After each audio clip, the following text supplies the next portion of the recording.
Welcome to the Secular Nation Podcast. You have chosen, or been chosen, to relocate to one of our finest remaining atheist podcasts.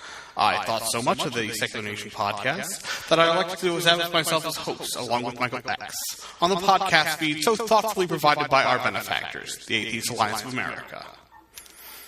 I've been proud to call the Secular Nation Podcast my home. So, whether you are subscribing or passing through on your way to Podcasts Unknown, welcome to the Secular Nation Podcast. It's safer here.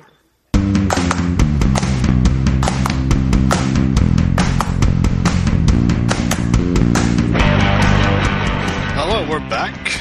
Again, I'm Tim Brannon with my host, Michael X. Hello. So, last time we saw you were at Seattle, which, we had a great time in Seattle. We made a lot of new friends. Got to reunite with some old ones. Yeah, it was a really good time. And donate blood, too. Oh, yeah. That was actually my first time giving blood. Same here. I'm amazed I didn't pass out. They actually, I forget who it was, that they're going around saying, like, okay, we need people to give blood for this, and I was just kind of like, well, I think it was at one of the parties, and they said, like, you're going to give blood, right? I'm like, I had more than my share of alcohol at that time, so I'm kind of like, ask me again, because I'm not really in a condition to give consent to anything. Well, maybe a blood donor needs an alcohol update, so that would have been helpful. But anyway, so, all right, we just had, Halloween. We just had an election season, which... How'd that go? It went. Again, we're trying to be apolitical for the podcast, but, it's over. Yeah, it's over. I don't want to talk about it. Well, considering that now, what is it, Ted Cruz, we're going to have lots of anti-science people on science-related committees. I don't care where your politics are. I don't think any scientifically minded person would be approving of that. Yeah, I mean, I think that's one of those things whenever they do that round where they ask politicians whether or not they believe in evolution, and I honestly think, all right, if a person says no, or that they believe in creationism or whatever, that should kind of disqualify them. For the reason that, they're basically making a statement that when reality coincides with my ideology, reality is wrong. I guess the problem is convincing the American public that should be a showstopper. Yeah. But anyway, okay, and we also got the holiday season coming up. You armed for the war on Christmas. Oh, yeah, of course. Apparently, Kirk Cameron is saving Christmas. Oh, good for him.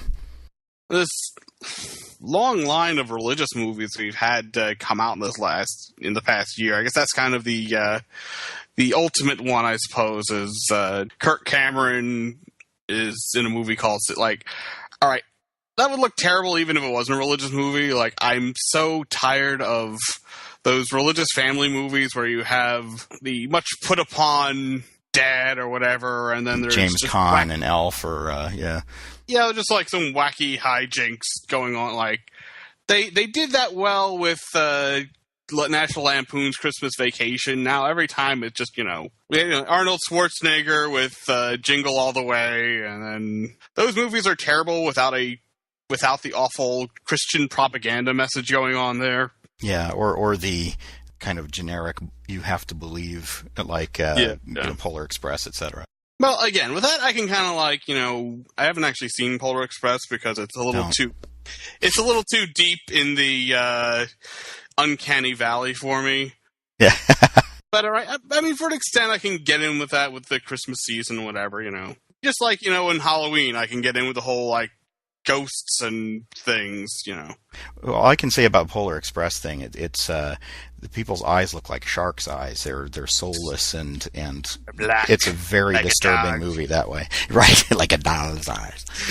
I don't know. I've only seen the trailer, and I think only once, but it's basically Christmas hijinks with Christian propaganda. Yeah. Yeah. But but again, there's like a lot of those movies coming out in the past year. Like we just had the Nicolas Cage Left Behind reboot. I left that one behind. Did you? Yeah. Well, again, like maybe if I had like a group of friends to go and like see these movies with and like laugh at them, but I don't even want to give these people my money. So yeah, and I heard if you look at the Rotten Tomato meter for the Left Behind movie, it is one of the worst reviewed. At least last I checked, was one of the worst reviewed movies on Rotten Tomatoes. So yeah, that must be because like not even like the Christian sources can get behind. Because that's something I notice whenever there is sort of like a religious or conservative propaganda movie, like. And it does, and it naturally it's a financial or critical failure. There's always going to be those people on the forum saying that it's some sort of conspiracy or whatnot. Yeah. As a liberal, like I don't go defending Day After Tomorrow or saying that it only got bad reviews because of a conservative bias. Yeah, well, I guess maybe we've been better trained to notice when we're being self-justifying, or yeah. At least I'd like to think that way. Mm-hmm. Also, I think the third in the Atlas Shrugged series that they finally they dropped that one without anyone noticing. So they shrugged off Atlas Shrugged. Yeah, well, and that's the thing. It was paid for by like it was funded by a Kickstarter. Oh, yeah. Well, that's always especially when this isn't the first one in the series. They didn't have enough profit left over, so they had to. Yeah, and that's actually just, I'm almost disappointed. The thing about Atlas Shrugged is how I interpret it is basically a bunch of rich people are intentionally sabotaging the nation. I don't know where that doesn't sound familiar to me at all. Yeah, exactly. But what I've been actually trying to drive towards here was like we've had all these, religious movies come out in the last year. There's a movie I saw recently that I would actually call an atheist movie. Whoa!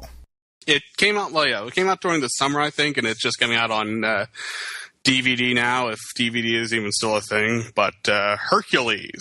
Hercules. With Dwayne Johnson, The Rock, and. My favorite atheist. Yeah, but like it's interesting because there's all these amazing things they say he did, like and they show it in the movie, but in flashbacks of him like fighting the Hydra and the Nemean lion and Cerberus and whatnot. But that's always like it's always kept like questionable whether he actually did these things. Wow, because it's. Hercules is leader of this band of mercenaries who, like, their whole thing is they just really puff up the story of how awesome Hercules is and how he's a god and everything, although it's mostly just a hoax. So the movie's about myth-making. Exactly. Wow. Is it given that, is it still a good movie?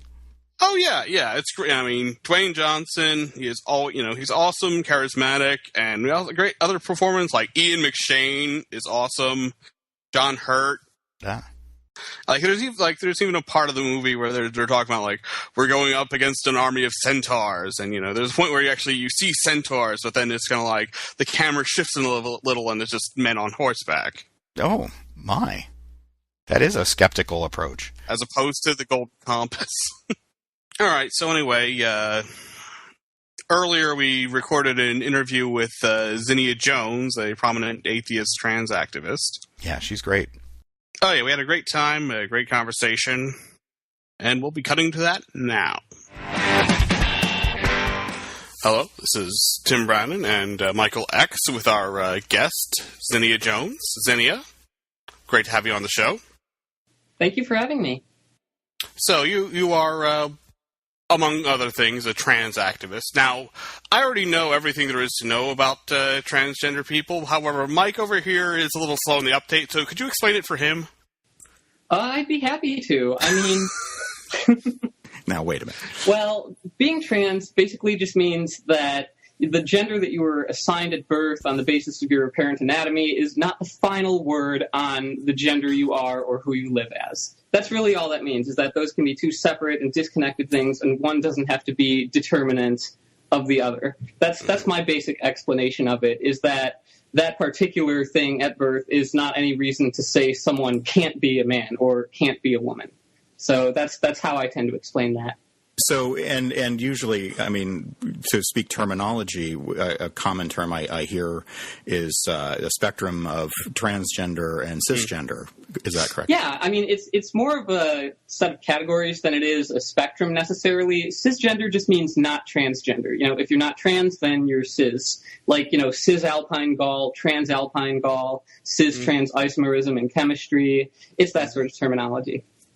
It's funny because there seems to be a lot of people, who aren't aware of these issues or are almost deliberately ignorant of it, are trying to claim that it's an offensive term, which, as you mentioned, within a scientific context, it's exactly the right prefix. It is a pretty neutral terminology, actually. You know, it's intended to be a neutral counterpart, not something that's pejorative, while also not being something that positions us as, you know, trans people versus just normal people, which obviously is a problematic term. So that's really the intention there. Now, one thing I've always not been clear on, is there a distinction between transgender and transsexual? It really just comes down to context in which they were used in previous times. I mean, in years past, it was the condition was known as, you know, transsexualism, and trans people were just called, you know, transsexuals.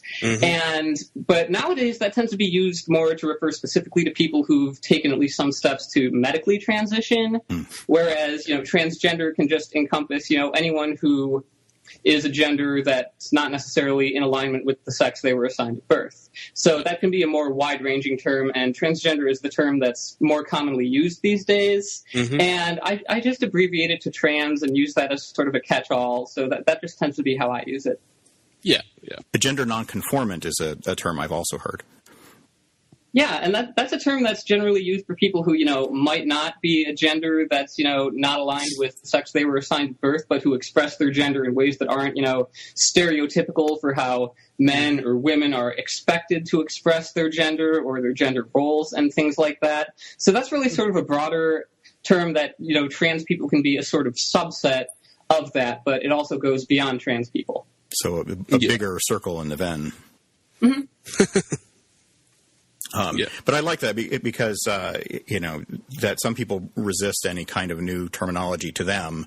But in this case, it seems to enrich and give a better sense of the fluidity of sexual identity. So it seems to be very helpful. I would agree with that. I mean, the fact that people are at least recognizing that the spectrum of human experience ranges beyond a couple of narrow categories and what people are supposed to be like, a recognition of that is actually really important. And the more people are aware of this, the more they'll know that this is valid. It's just a thing that happens. There's nothing wrong with it. So I guess since this is an atheist podcast, the kind of intersection of trans issues and atheism is, I imagine, very interesting for you. Oh, definitely. And this is something I've gone into before in some detail. I mean, from one direction, it's obvious that many religions are not really fans of us. And now that whole gay marriage battle is sort of on the wane, this has become one of their newest hot topics to focus on and use to garner support for themselves. Yeah. I mean, just recently at the Southern Baptist Convention's conference, they went into trans issues in some detail, and of course they're not happy about that. Of course they think that this is contrary to God for some reason, because God made them male and female, unquote, which apparently translates into not accepting us. So this is becoming an issue that's like on the rise among, you know, conservative religions in areas where there's controversy over equal rights ordinances that include trans people, or policies in school districts that allow transgender students to be treated as their gender, or in sports. Often the opposition to that, the most vocal and organized opposition, comes from religious groups, organized religious groups. And so that's an area where religion really comes to bear on that. And in terms of atheism and secularism, the most obvious tie-in I can think of is that trans issues are just another area where secular policymaking, evidence-based policymaking, is relevant, just like anywhere else. And this is something that a lot of atheists and secularists are actually kind of unfamiliar with, because, you know, a lot of people are, and just not believing in any gods doesn't mean you're necessarily going to know everything about this. So really, I've had to explain to some people, this isn't a mental illness, it's who we are. The treatment for it is extremely well established and recognized by every major medical group as effective. So transitioning is pretty much the answer here. It's not mutilation. It's not any other sort of stigmatized thing that's inappropriate here. And major sporting organizations, the NCAA, even the Olympics, allow trans people to compete as their gender after treatments, and that this whole myth of trans people somehow posing a threat to cis people in bathrooms or locker rooms, in every area where this policy has been implemented, it's not been an issue, and none of this has actually happened. So a lot of the time, I sort of have to bring people up to speed on that just to get them sort of past the broad misconceptions that exist out there around all of this. So all of those are definitely areas where I feel that, secular activism, just awareness of the empirical facts here is relevant. So let's leave the oversimplification of gender to the religions, because they've perfected that. Yeah. The biggest freakout I see often tends to be among right-wingers about bathrooms, and my father was arguing with me about that, and I thought, what kind of person would actually try to dress up just to get a sneak peek? And what's interesting about that argument, too, is that, men will pretend to be women to get into bathrooms. It's like, if you're talking about that, then you're not talking about trans women as a threat. You're talking about cis men. Yeah. Also, why would men want to dress up to get in the women's bathroom? The line is always the longest there. I mean, and in terms of sexual assault and so on, that seems like something that happens with alarming frequency around the world without requiring such, detailed measures or plotting anyway. Yeah. So really, it's a non-issue because it's just not something that ever happens. And when issues do come up about trans people in bathrooms, it tends to be because cis people have made an issue of a total non-issue. Like, they'll think someone in a bathroom is trans, and they'll be the ones to make an issue out of this. Then it hits the headlines. Then everyone thinks it needs to be covered in a, take both sides fashion, as if there is some controversy here, when really we're not doing anything wrong. And that can be a source of, a lot of stress, just using any sort of bathroom in public and hoping that you don't end up as a Fox News headline the next day because someone decided to freak out at you. And it's just really not something that has to be a matter of concern, because what should it matter to anyone, what the genitals are or medical treatment history is of the person in the stall next to you? Everyone's in there for the same reason. So it's just it's a thing that preys on people's fears of, privacy and so on. But in reality, it's not an issue. And studies have shown that there was a study from Washington, D.C. of 100 trans people. Over 50% of them had faced some kind of harassment from cis people in restrooms. Harassment, violence, remarks, sexual assault, things like that. And so really, we're at more danger from cis people than cis people are in bathrooms from us. Right. Yeah. Do you see any trend? Is it happen to be improving, becoming worse, or staying the same? I would say there's definitely been some progress made in a lot of areas, and there's just been a sort of increased awareness of this recently. It's sort of hit a critical mass where it's actually coming out, into the open, whereas in years past it was just some very rare or very obscure thing that people thought was limited to, Jerry Springer at the early hours of the morning and things like that. Just something that happens, over in San Francisco or something that'll never be a part of your life, something you'll never see in your neighborhood or anything like that. Whereas now people are becoming increasingly aware that, yes, their family members might very well be trans. Their coworkers, their neighbors, other kids at school, they might be trans too. Because, much like being gay, this is something that happens everywhere. It just does. It's a little less common, but it is everywhere. It's in your neighborhood. It's not something that limits itself to, perceived liberal enclaves.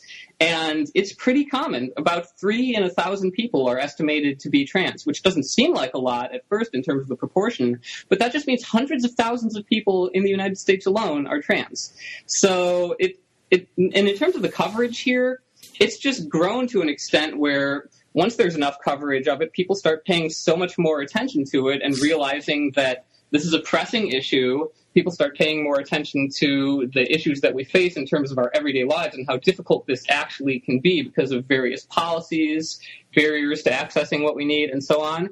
And so it's sort of self-perpetuating here. And just personally, I've been in touch with so many people who are trans or just coming out as trans now, and they've just being visible, myself just being visible. They've been drawn to me because of that. They say that my work has somehow helped them in various ways in terms of, realizing who they are. So that sort of thing also helps more trans people come out. I phrased it as, the more trans people there are, the more trans people there are.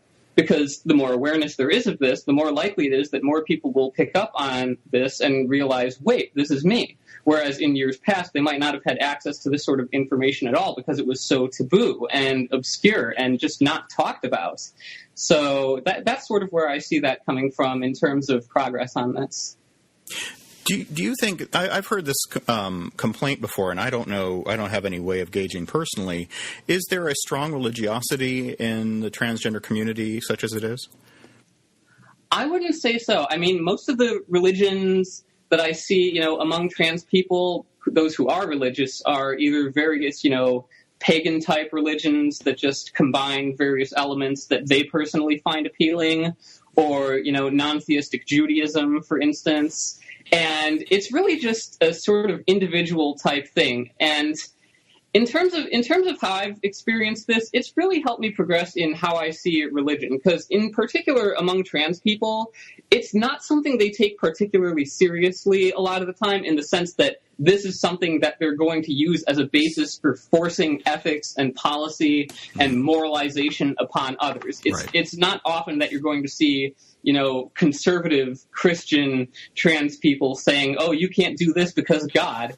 That's not really something that I see a lot of, and I'm happy about that. And what I've seen here is that this is something that helps them, and that rather than seeing this from, just a perspective of, wait, is this true or not? Why are you believing this if it's not true? I just sort of have to realize this is something that's actually sort of helping them get through a life, at least, that can be extremely difficult at many times, and they're not using it to hurt other people. And so in that respect, I've sort of come to see what sort of role this can play, in a different context where it's not being wielded against others. I've noticed locally, for example, the Unitarian Universalist congregation here is reasonably well represented by transgender people, especially in a fairly rural area that we're in. And that led me, the reason why I asked the question was about the importance of community, that the numbers that you mentioned are low, that if you're in kind of a non-urban area, I can imagine that online must be the most important way of having community. I'd say it is. And like you said, locally, we might seem kind of sparse. It might be kind of hard to find each other, especially if you're in a more rural area. Even urban centers might not have a very active, IRL trans community. But the internet, just like it's helped, atheists sort of connect and talk about religion openly, more openly than they would have been able to in communities where that kind of discussion is just, not allowed, just completely forbidden. And so by connecting in that way, I actually do most of my organizing in that sense online, just talking to people every day and doing whatever I can for them. And that's really helped, because there might not be many trans people in your neighborhood. There are tens of thousands, hundreds of thousands of trans people online who you can connect to, discuss these things openly, and know that it's a safer space for that. And that can really help, because in terms of the internet, you can have persistent resources out there that anyone can look for, anyone can access, and that can help them. So I find that to be a really important means here. I mean, the internet's kind of a game changer here for that, I'd say. I don't think it's really a coincidence that there's become so much more increasing awareness and prominence of this at the same time that, the internet has become bigger than ever. Now, how would you, if you could, describe the overall acceptance of trans people within the atheist community as a whole? Well, like I mentioned, there's actually sort of a lack of knowledge about this. a lot of the things I see among atheists is that they're aware of basic issues like marriage equality. They see this as something that, religions have opposed for a long time for no reason, and there's nothing wrong with it, so of course they would support it. That's a basic thing that they can understand. But when it comes to trans issues and the particular issues we face, that ranges far beyond just marriage equality. And a lot of the time, people don't understand this. They think that it's somehow some kind of delusion. I've actually seen people argue that, oh, you think you're a woman. How is that any different from believing in God? Well, aside from the psychological, psychiatric, and medical consensus and hundreds and thousands of studies over decades, yeah. But that's just it's sort of a thing that they aren't always aware of because they don't know what it's like. They might have never talked to any trans people, at least that they know of. They might not think they know any trans people, although they probably do. And so it's not something that they've had the opportunity to educate themselves about. And it is a more complex thing than just being able to take a position on, oh, Christians wrong, marriage equality good, because it touches on things like, public accommodations, employment discrimination, equal rights in schools, just denial of health care and the health care treatments that we particularly need. And voting, in terms of the ID laws and everything, how that can come to bear on us. Just violence against trans people in general, particularly trans women of color, which is just staggering. Immigration law, prisons, being able to be placed with the proper gender in prisons and receive the appropriate treatment, being able to be openly trans in the military, which many countries allow, including, Britain, Canada, Israel, but the U.S. hasn't gotten there yet. And so it just connects to a lot of things that people aren't always informed about. And what I've seen as important here is that people be open to learning about this, to recognizing that they don't know everything here and that there might be things left for them to learn about this, rather than coming at this from a sort of closed-minded stance of, oh, I know everything that I need to know. I don't need to be educated on this. This is my opinion, and that's about it, which is really nothing more than the secular equivalent of God said it, I believe it, that settles it. Right. Well, thank you for saying that, because this is where I think a lot of atheists have some learning to do in that we're not very good at we see ourselves, we have a mental picture of ourselves as rational and not really in need of change. And in a way, that's almost like you're saying, the religious God said it, I believe it, that settles it. And I should say, personally, that's something that I've over the last decade I've been noticing about myself, and my own assumptions about gender have had to change. Yeah.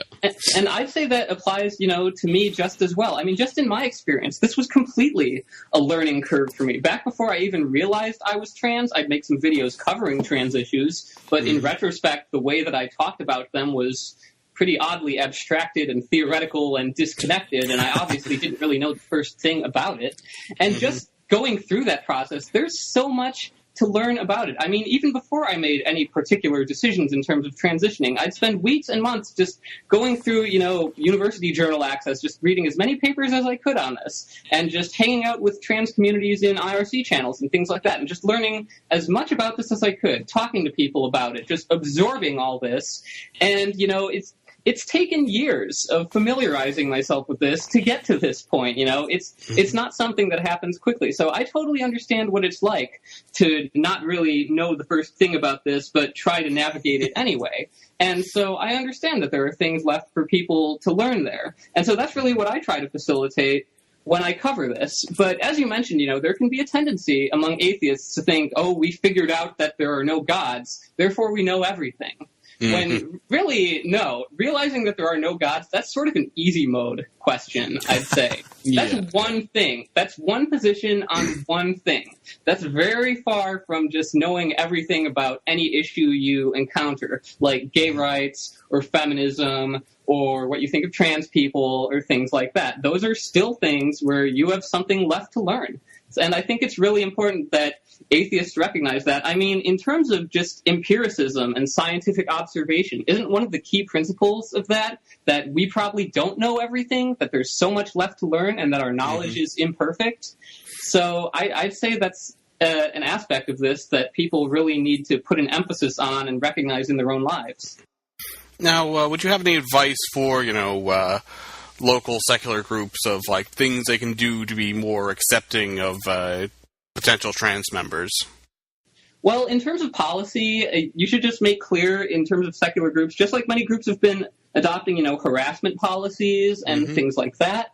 It would be appropriate for groups to have policies against discrimination on the basis of gender, gender identity, transgender status, sexual orientation, and so on, just to sort of make it clear as a position that any sort of hostility to that effect is not going to be tolerated there. That's really something that can help create that sort of atmosphere and norm of acceptance there. And in terms of involvement in local issues, I think that secular groups have a lot to offer there, because when trans issues do come up, just in terms of the media and so on, it's almost like something that progresses one incident at a time. Like something will happen to one of us and it'll make the news and it'll become a controversy and people will start taking sides, and it's just this beast that's slowly lumbering forward in that way. So when something comes up like police harassing a trans man recently and insisting on, searching him to find out what his gender was, because, obviously they couldn't just listen to him on that for some reason, any sort of incidents like that come up, that can totally be an opportunity for secular groups to take a stand on that and do the right thing. Or when there are arguments like the Houston Equal Rights Ordinance, where there was so much controversy and debate over just allowing trans people to use restrooms, and there were so many Christian groups on the opposite side of that lined up in opposition to it, that's a great opportunity for secular groups to take a stand and make themselves heard there and have a voice there just on the right side. And same as with the policies in Minnesota recently for student athletics, allowing trans students to play on the team of their gender, which again was really controversial and attracted a lot of Christian opposition. It's the perfect opportunity for the secular community locally to bring some facts into that and, again, amplify that voice. So all sorts of things that happen like that, all of those, I would say, are opportunities for secular organizations to do what they do best, put an emphasis on the facts and the reality of the situation, and try to help out here. So take a direct interest, pay attention to local laws, pay attention to local incidents, and show support where possible. Not just wait for people to show up at your meetings, but actually get out there and be proactive. Absolutely. Yeah, because, something like as a cisgender person myself, yes, I'm coming out as cisgender, but when I'm hanging out with my fellow cisgender friends and, like, stuff like that kind of comes up, and, they use the T word and stuff, and I do try to stop them and try to, like, educate them. Do you have any, like, advice for just, like, cis people trying to educate other cis people about trans issues?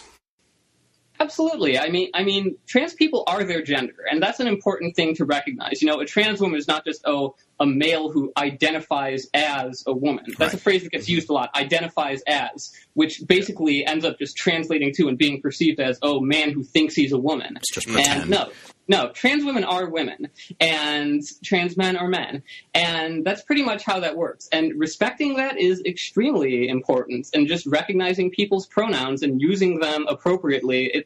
It's not really something that there's room for opinion on. Just like it's not a matter of, what your opinion is on what a cis person's gender is, or what pronouns you feel like using for them, or what name you feel like using for them on any given day.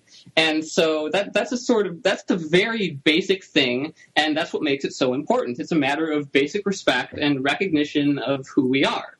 And from that, a lot of other things flow, like understanding that protection in non-discrimination laws is important, and access to the appropriate medical treatments is important because it is medically necessary, and so on. This isn't some sort of delusion or dress up or something for everyone else to just go along with. It's a recognized phenomenon with a massive body of evidence supporting it. So that's totally something I would emphasize, just the element of respect that's necessary here, and that's just really important in an everyday sense. There was a very good commentary in the Washington Post earlier this week or the week before, and I can't recall the name of it, so that might not be helpful for the podcast listeners, but about the language, and especially when you're in the kind of fluid gray areas of identity, such as the use of the term they. Do you have any you probably can speak better to that than I can. Well, some people don't consider themselves, some people's gender isn't, just male or just female or exclusively that. Sometimes it's something other than that. And that's valid too. And sometimes people prefer, not gendered pronouns like he or she, but just they, because that's most appropriate for them. And I don't really see why there would be a problem with that, considering that people have been using singular they in writing for centuries, and it's not necessarily a really confusing thing. So I've never really seen what the objection to that necessarily is, considering how commonplace it already is. And yet when it comes to trans people, people start acting like it's some new and completely unreasonable issue. It's like linguistic fundamentalism. Yeah. Yeah. Are there any resources, I'm a book reader, any books that you recommend? Well, the thing about books is that trans issues can move pretty fast, and books are sort of frozen at one point in time. So, I mean, there was a book that came out recently. It's called Trans Bodies, Trans Selves. It's sort of, directed towards trans people who, might be transitioning and all of that. But it is a very wide-ranging volume on just all of those issues. And so that's a really great starting point, even if cis people want to learn more about that, obviously, since it's very in-depth, more so than probably a lot of other resources will be. There are websites with, just sort of basic introductions to this, like transwhat.org is actually a pretty good basic introduction to it.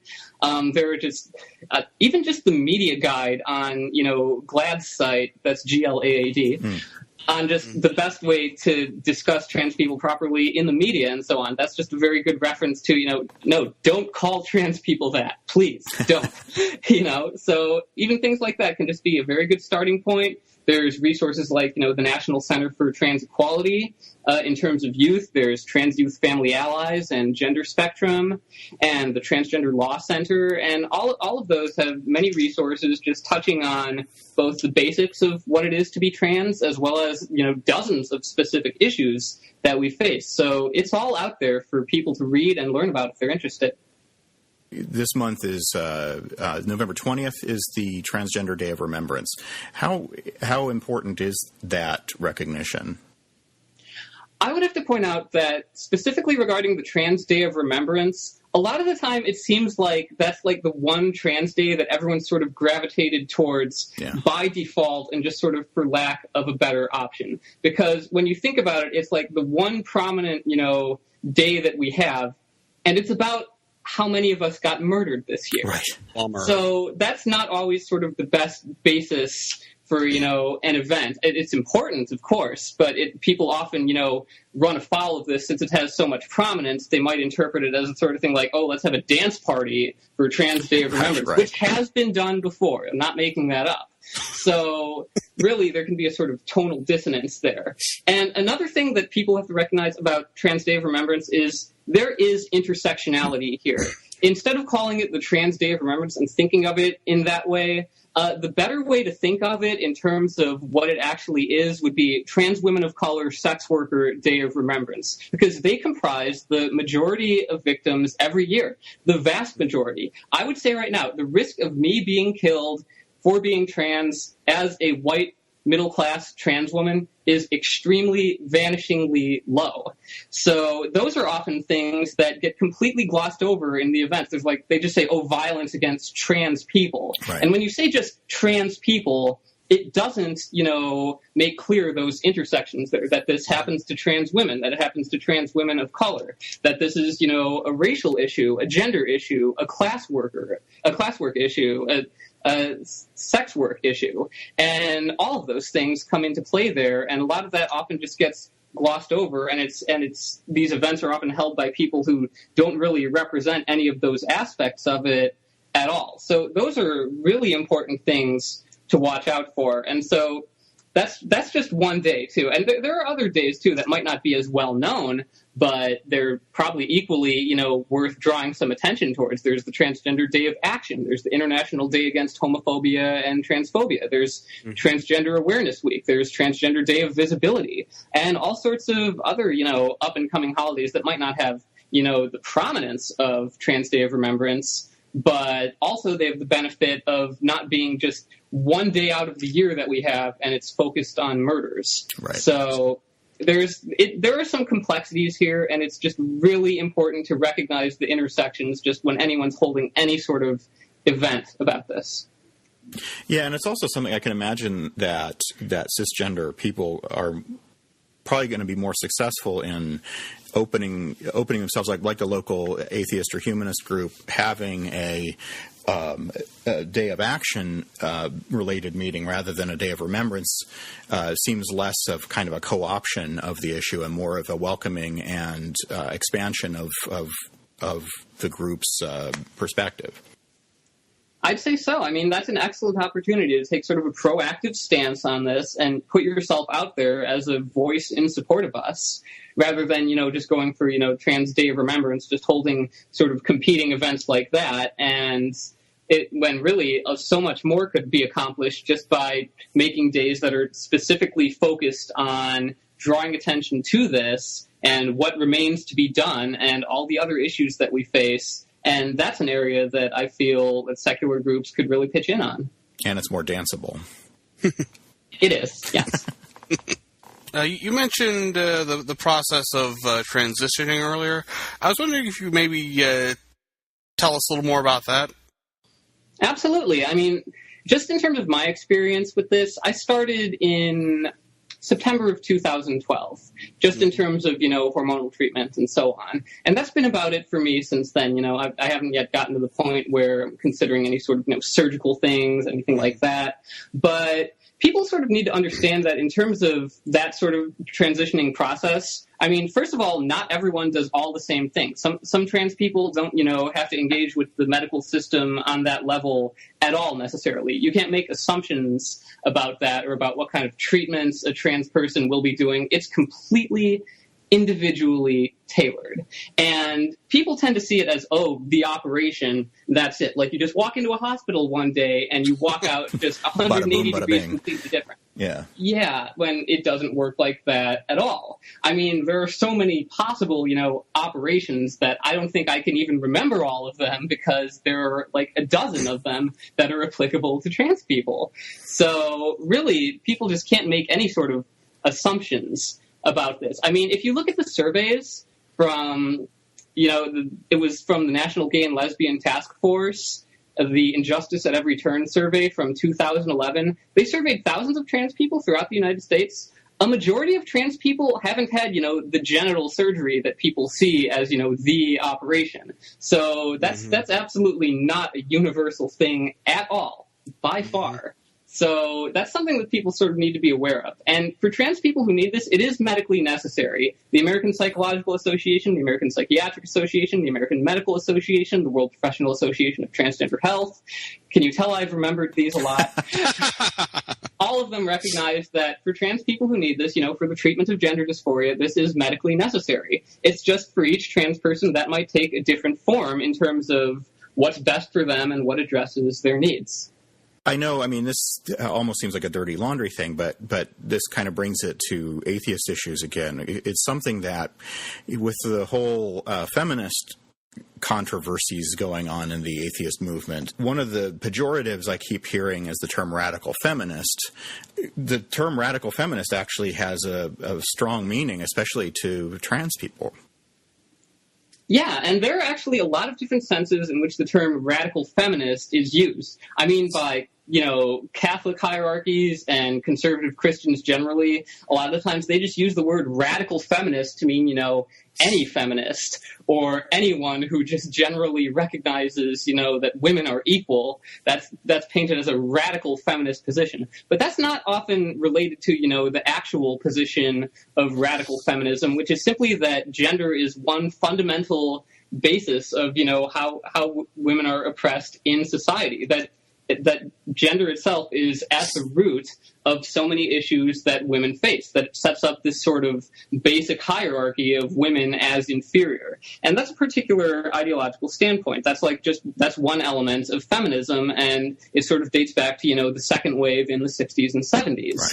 And another term that you'll see a lot is, trans-exclusionary radical feminists, which is, that's not representative of radical feminism as a whole at all. It's a specific small group of trolls online, like 4chan almost, that sort of just dedicate themselves to harassing trans people for an extended period of time.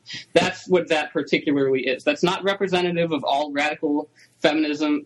I particularly, I would call myself, a radical feminist. It's not necessary to be, transphobic or hostile to trans people in order to be a radical feminist. Right. I know plenty of trans women who are radical feminists. So those are just all the very different senses in that term can be used in, and it's really just important to disambiguate those so to make it clear what you're talking about specifically. Well, maybe we should talk personal history, if that's okay with you. What was your religious background growing up, and how did you become aware of your atheism, and how did it intersect with your gender identity? Well, I'd say my religious upbringing was probably pretty average, at least in the sense of, the United States. It wasn't especially extreme. It wasn't especially liberal either. We started going to a Catholic church when I was about 5 because for some reason my mom felt that now that she has kids, it's time to start going to church, which doesn't really make much sense. But from about 5 until 10 or so, I'd go to the Catholic church and go to CCD class, Sunday school, and all of that, and just First Communion and everything like that. My attitude toward it at that time was that I've always been sort of unable to accept these, religious propositions as something that I was actually supposed to believe. Because to me, it was kind of indistinguishable from, just reading class in elementary school where it's like, oh, let's read this short story. Now let's do some quizzes about it, and so on.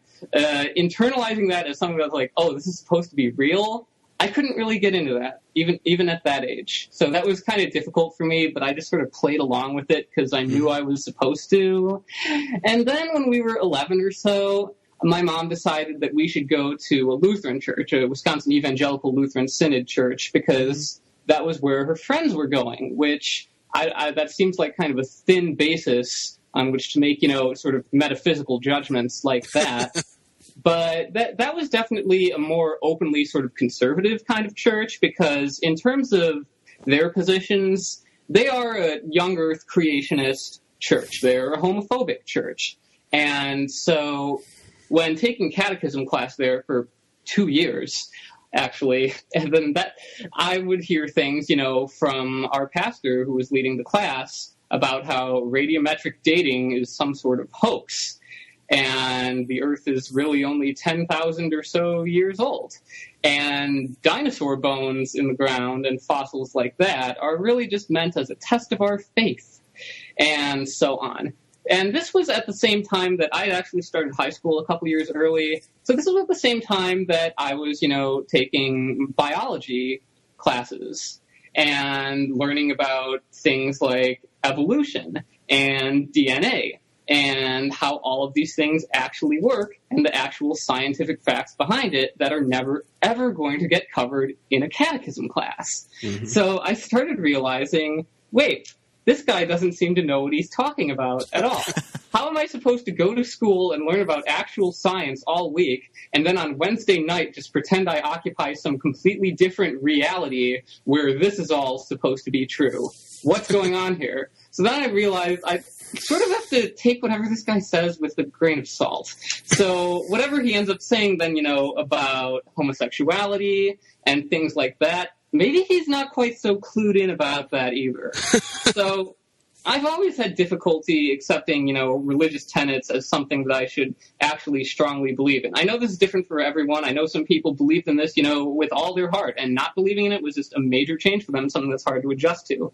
For me, the only issue I faced was, a lot of people have that little lingering concern about, hell, because, it's a very small probability of a very bad outcome. Right. So even when you multiply it by that very low probability, it's still concerning. But by the time I was 15 or 16, I had sort of realized, I'm not worried really about the equivalent afterlife consequences in any other religions or Islam, Buddhism, Hinduism, anything like that. So why would I place any particular priority on the Christian version of that?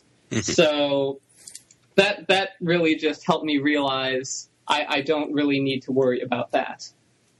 So by that point, I was happy to call myself, an agnostic. And a couple years after that, I was just pretty comfortable with outright atheism because I didn't really see why there was any reason to be on the fence about it when there just wasn't any reason to believe in these things in the first place. And so growing up and just coming to terms with, my sexual orientation as a teenager, that's like, there came a point where I realized, wait, I'm actually attracted to a lot of people. And, I didn't really have any sort of religious override on my, morality at that point, just saying, no, you can't, you're not allowed. But so I didn't really have any issues grappling with that. I mean, when I realized that, I came to terms with it in like a day. I was like, oh, okay, so that's just how it is. All right, whatever.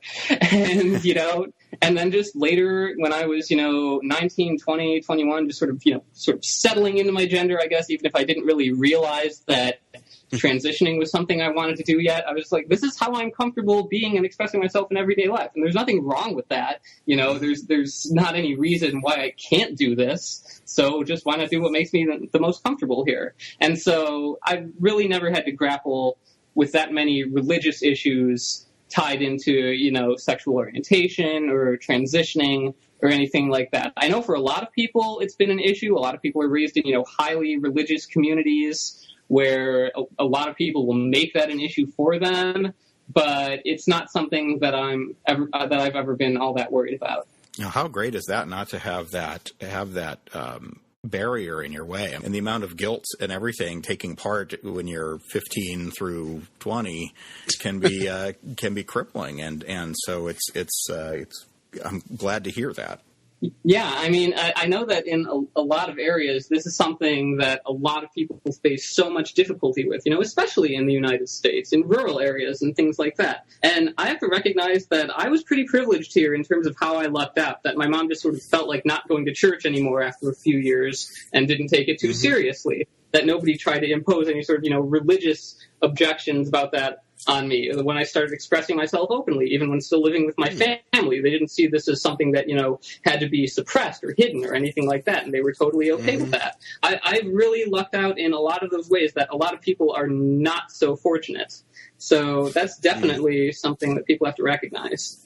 I hate to keep bringing up the issue of online harassment or especially after a positive story like that. You feel that you get more of it or roughly the same as cisgendered feminists. I guess it must be hard to tease it apart when being hassled online, what the reasons are.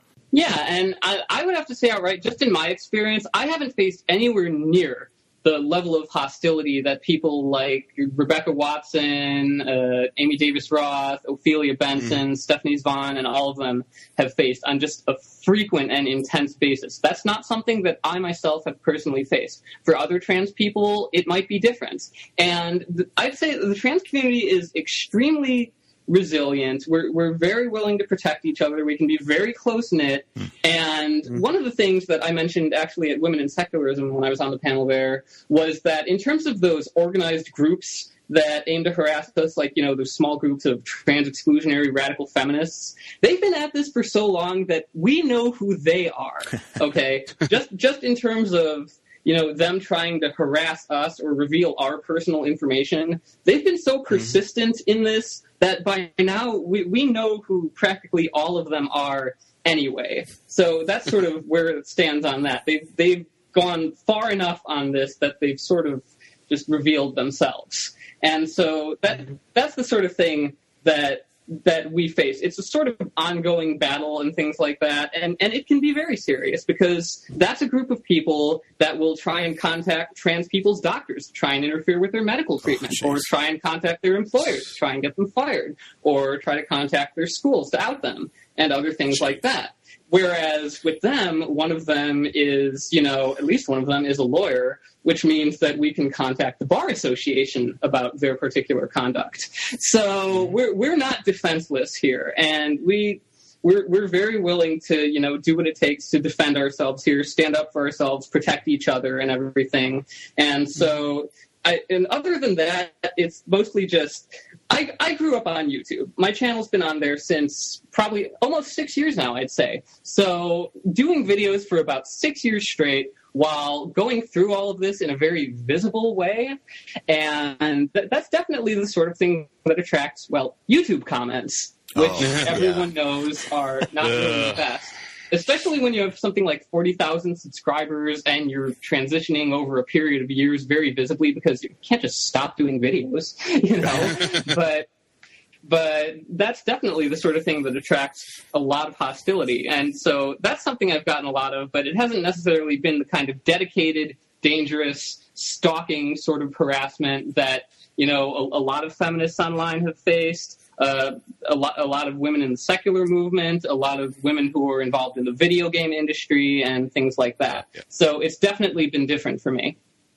Well, I'm glad to hear that. I mean, and it's been so educational for people like me to see you transition online over the years. It's, I think you posted a timeline of photos of yourself at one point, which I found actually very inspiring. That's something that I like to do. It's just sort of self-documenting because, you only really get to go through this once. And so you're going to want some memories for it. And I found that is something that can sort of tend to help people. Like when people are just starting out transitioning, they don't know if this is like right for them. They don't know how well they'll be able to, just go about their life. And whether this will be an effective thing for them, and whether they'll get, what they want out of their gender necessarily, because It's hard to see what it's going to be like until you go through it. There are whole communities where trans people will share, their progress pictures and things like that, so people can actually sort of ahead of time get a sense of just the scale of the changes that you can experience and sort of determine whether that's something they feel would be best for them. And so that's something that I like to do a lot of. And being open about that, even before I transitioned or decided to transition or anything like that, even before I thought I was trans, people would message me and say that my videos helped them come to terms with that in their own lives, because that was something that was just sort of very visible change over time. I mean, Aaron Ra told me when I met him at the Florida Secular rally that, scrolling up through my videos, just the thumbnails over time, I'm just this sort of nerdy teenager turning into a young woman. And so that's just the sort of thing where when you can see that sort of difference very visibly, that can be encouraging to people. And I mean, I obviously wasn't just going to stop. And considering how many people it's helped, it's not something that I felt like hiding. It's something that I'm happy to, be open about. And I've discussed this with many people because I've sort of a raised profile on this in terms of trans issues. So sometimes people come to me and ask questions about it, like, what's going to happen here? What will this do? What's that like? How do you get used to that? Will this still work? Will that still work? Things like that. And, from the perspective of, someone who's actually been through it, we can provide that sort of firsthand information. And that's just the sort of area where, the trans community on the internet is such a valuable resource for information. Mm-hmm. What's coming up in the future? Any conferences, any upcoming projects that you'd like to discuss? Well, in February or so, I believe I'll be part of a secular conference at the University of Calgary. They're doing that as sort of a remote, online video sort of thing that they want me for. So I'll probably be involved in that, as details become more clear.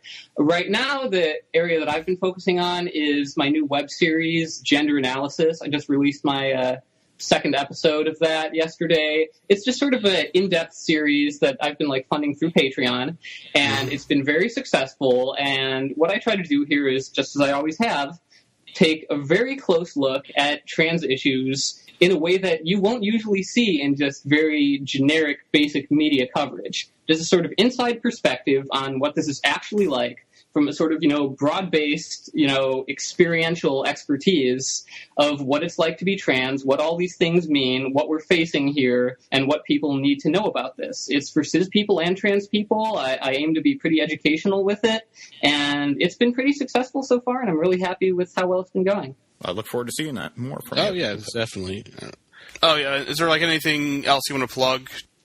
If anyone's interested in finding my work online, all of that is at ZinniaJones.com. You can see my YouTube channel, my Facebook fan page, and my Patreon link there. And I would just say, if you're trans and worried about things and considering whether to transition or just questioning, this is something that you can do. This is a really positive option, and it's definitely something that you should consider. And if you need help with it, I will help you with it. That's terrific. All right. Well, thank you very much, Zinnia.